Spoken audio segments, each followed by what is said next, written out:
Satnam, Aman Devi here, offering a general reading. As always, take what resonates and disregard the rest. Thank you, Zoe, for this book. My daughter is such a sweetheart. And what was coming to mind this morning was this idea of your soul growth and expansion through the experiences you had as a way to both build the foundation of who you are and then break down that foundation to build it on more solid grounds. The best way I can think about this or describe it is, you know, my degree is in art, and so when you take a painting class with a painting instructor, it's not about expressing and creating a painting the way you want. You learn through that teacher and you emulate their style, their techniques. And then after that semester or that class, you take the tidbits that work for you. You now have part of a toolbox. So it's like you enter into that framework, you build with that framework, and then you break it down.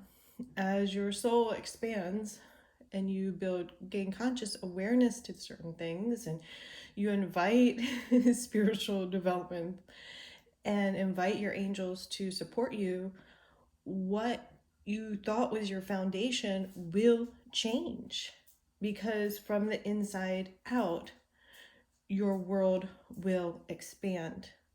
And what you once held to or gravitated to for comfort will no longer be those means of comfort.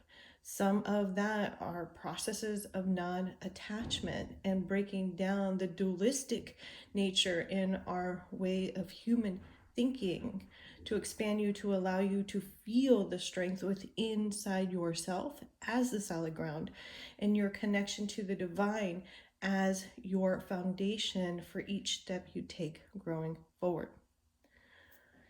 So basically the same thing here is just as a teacher, how important it is for you to have a sense of, and basically what this paragraph is about having your intention and having that connected centeredness, just said in a different way. I'm going to, like, they're using the word self-concept, but you could take it as intention. Often when teachers are asked to accept a changed outlook on their work, it means that they must add another task to the burdens they already carry. But to adopt the self-concept as a basic concept in education will then add to the teacher's load in the long run, for it will make the job teaching more meaningful and significant, and therefore more rewarding. It will help to, I don't know how to pronounce that word. So sorry. Sometimes I look at these ahead of time and then I look up how to pronounce it. So you probably notice some of those ones where it's a voiceover. Those take me a long time to like read and reread for you. It will free many teachers, especially at high school and college levels, from the constant need to rationalize or justify to themselves or to colleagues the importance of what they are doing. It will give life to many a task which otherwise requires only a mechanical process of memorization. So understanding intent and having intent behind the pieces of your process in teaching, in navigating in the soul level. All right, I have a couple decks out for you. Let's see where they go.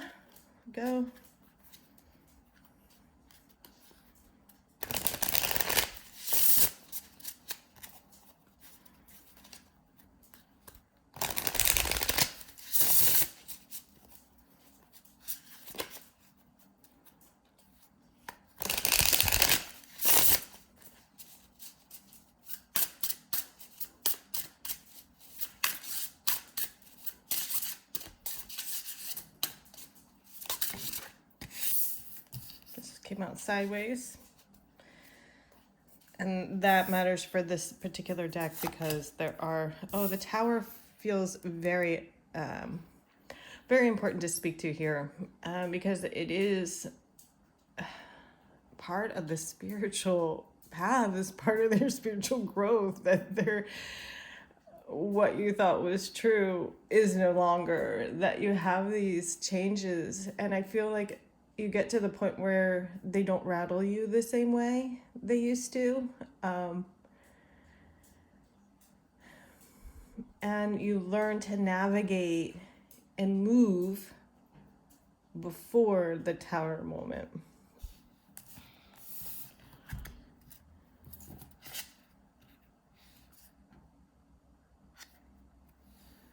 Change is the only constant.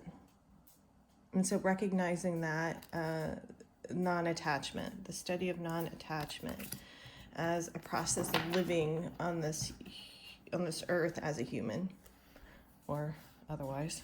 All right. I want to hold it this way. Regeneration, letting go of the burdens. Sometimes these changes and tower moments are you releasing what no longer serves because you've outgrown it, you've grown through it, and you learn more, right? And sometimes it's slow. I like seeing the turtle here. It reminds me of Kuan Yin. So some of our emotional frequencies can be a slow, not like this fast burn, but this slow investigation and learning to move strategically rather than, in one way I want to say burn out, but pushing where you're not meant to travel, right? And you can correct me on this if you know more about chess. You know, certain pieces have different directions they're capable of moving on the board, right? And your intuition is going to give you certain fragmented pieces, and at the same time you are on a particular, I don't know why they're giving the word rook, depends on your level of awareness, what you can see on the board and what direction you're given to take. And holding to any particular concept or rationalization creates a suffering, right? We can't leech. I don't know why the word leech came out. Okay, so I mean, bloodletting is is the practice of healing, right? I'm not talking sacrifice, and I'm not talking self-mutilation or any of that sort. So I'm not saying go harm yourself. That is not why I'm speaking to bloodletting. Go back into history, into common practices of reducing inflammation or some sort of illness. Okay, so this is specific. If we continue to carry that burden, it will harm us in the long term. We cannot grab onto a porcupine. It will harm us instantaneously, right? And some of that poison impacts you slowly. Some of it happens very quickly. Some of the tower moments and changes, the divine is delivering not only for your growth, but your protection, wanting to heal you. So when you're pulled out of the game, sometimes it's time to heal. When you're given certain humans that inspire you, it's helping you heal. Leaving what you know. I'm going to take this as leaving what you know to create a foundation. Bees travel around giving love, pollinating, giving life. That, I mean, they're a beautiful tiny creature that works in a community that for us humans provides the food that we eat. We've abused that, have we not? Oh, don't let me get on that tangent because there's more than I know, but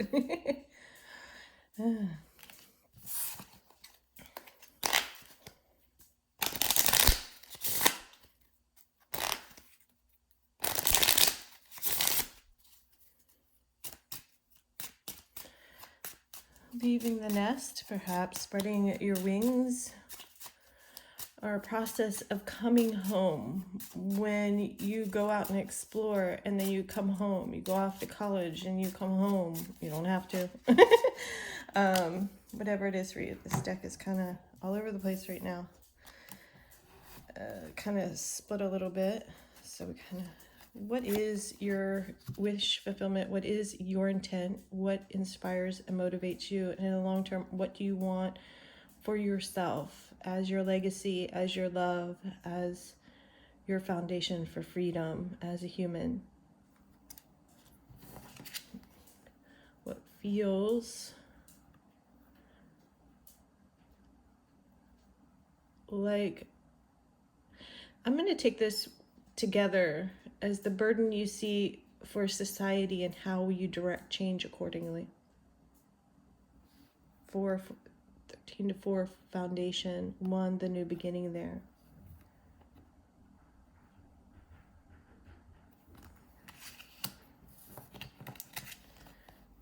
Passion, part of unraveling in your growth, and there will be success. What do you see in the material that allows you to employ what you've learned? And how are you continuing to transform and feel that out? What opportunity is best for you?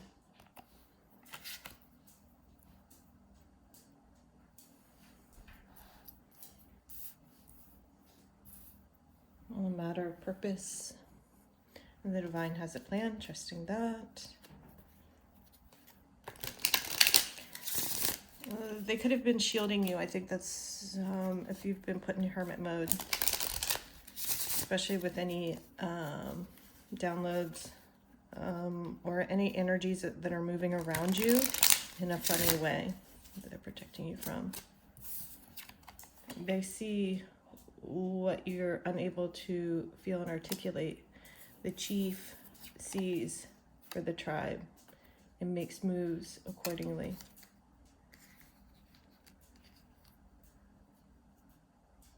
Your guide team is making your wish fulfillment come true.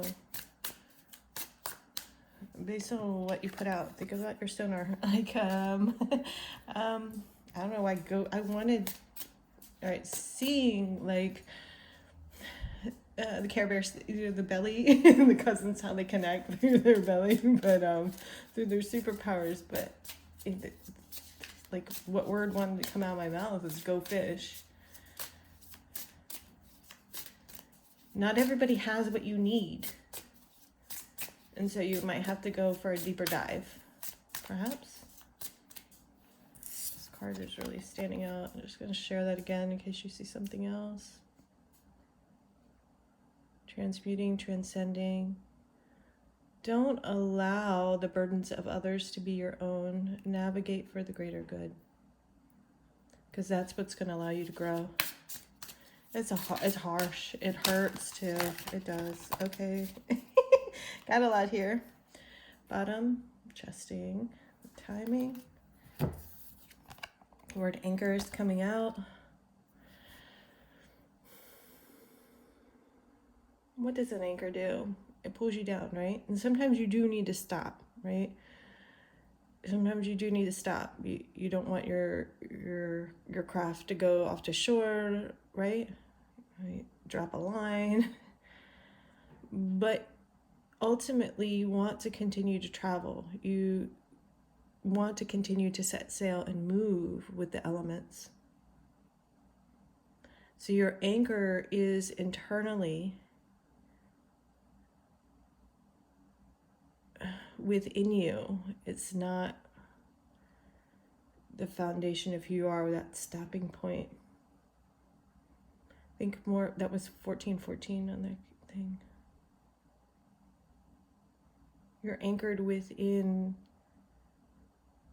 the light that you are. You're anchored within your divinity.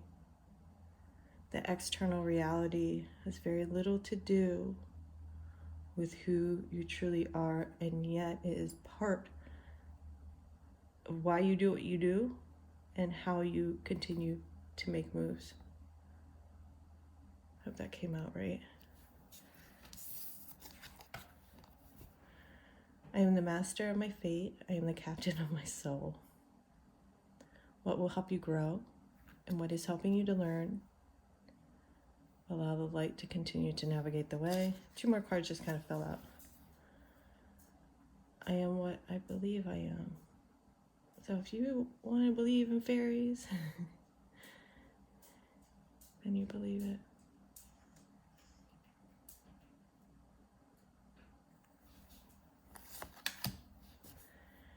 It's all temporary.